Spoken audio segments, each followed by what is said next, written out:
দোকানের সবগুলা গাছ মরে একদম সোজা হয়ে গেছে। এই যে সব গাছ মরে সোজা হয়ে গেছে, একটা গাছও এই নেই, সুন্দর না। এই যে সবগুলা গাছ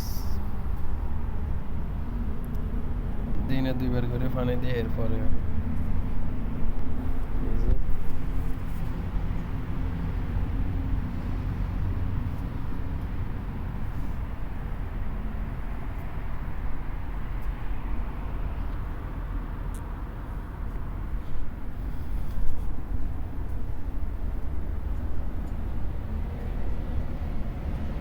একটা হইলো দোকানের ছাদের উপর তো নিচের জন্য।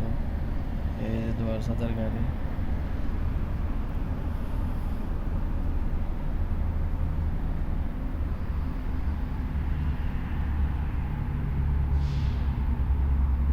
এই হলো সৌদি আরব। একটা গাড়িও না, একটা কাস্টমারও নাই। ওই যে দরজা খুলে কি সুন্দর মতো বসে রয়েছে।